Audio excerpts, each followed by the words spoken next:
Hi, my name is Hauntzer from Team Solo Mid, and this is my basic champion guide to Fiora. Generally in solo queue, I think Fiora is one of the strongest top laners still, just because she scales really well and she can snowball really hard, and pretty much no other champion can out split push her, like even Jax, I feel like. Basically, if she ever gets ahead in lane, she can just out split push the enemy top laner, and the other team can't really do much about it, so she's definitely a solid pick.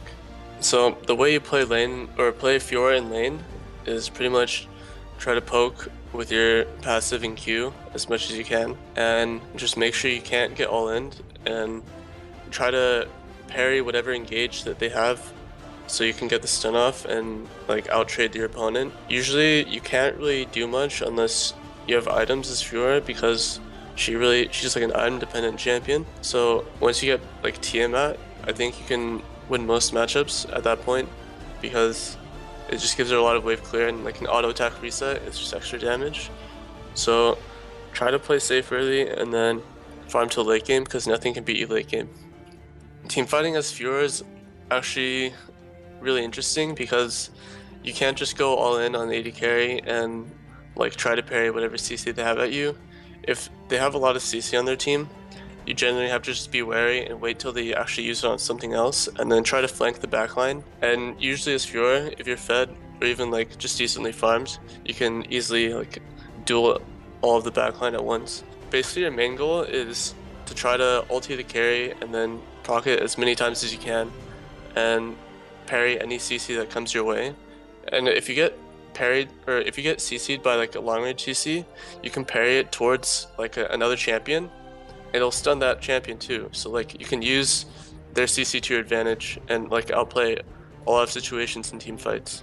So I think the most important thing to know in Fiora is to be able to proc the passives like really efficiently, because if you can't do that, then you're losing a lot of damage in your kit. Just learn how to proc the passives like with your Q. Like your Q can actually dash really far and hits really far away, so if you can learn the range of your Q and proc the passives really well, then you can like out trade most people. So the second most important thing about Fiora's kit is her parry, because you can outplay a lot of situations with it. If they ever just telegraph their CC or anything like that and you parry it, you can pretty much guarantee a kill. And the best way to use parry is obviously you want to parry the CC, but you also want to hit them with the W. The biggest thing that most people don't do is that they don't ulti as soon as the enemy's stunned, because if you ulti while you're parrying and you hit the parry, that means you pretty much just get like 2 free seconds to move around and hit the procs, and that's like a guaranteed all-in. For runes on Fiora, I like to go attack damage reds, armor yellows, flat CDR blues, and attack damage quints. I like to go flat AD instead of attack speed, because I feel like as Fiora you don't really need the attack speed if you can play her well and just proc all the passive stacks. I don't really get MR because you don't really need it, and CDR is just a really important stat. Masteries I like to run are 12-0-18. I like to get Fury, Feast, Vampirism, and Oppressor. I think Feast is really good for lane. Vampirism is really good because you have a lot of lifesteal later on, and Oppressor is good because you get slows off your W and your E. In the resolve tree, I get Recovery for laning phase, Tough Skin just for a better trades in lane, Runic Armor because you get a lot of healing and a lot of sustain off your item path and your ulti. Insight's better than Perseverance in my opinion, just better cooldowns, flashes up more often. Swiftness is really good for getting kited and just overall getting CC'd in fights. And Raspberry Undying is the best out of the 3 keystones, because you proc it a lot in team fights, you do extra damage, and you heal more. For early levels on Fiora, I always get Q at level 1, and then depending on the matchup, if they have like some CC, like if it's against like a Riven or a Jax and you want to counter the CC, you can get W. If not, then you can just get E, and then at level 3 you always get the other one, so you have Q, W, and E at level 3.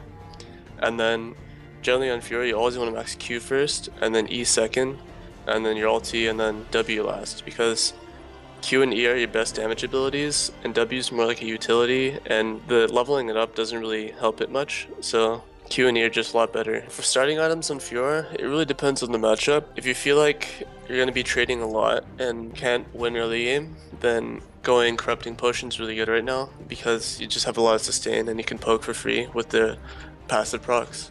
But if you really want to go for like an all-in, I say Doran's Blade is still really good.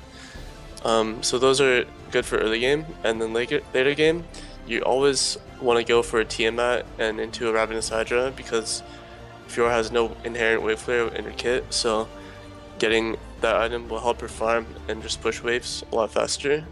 And then after that, you can go either Black Cleaver or Triforce. Because Triforce got buffed, well, he got changed, so it now gives CDR.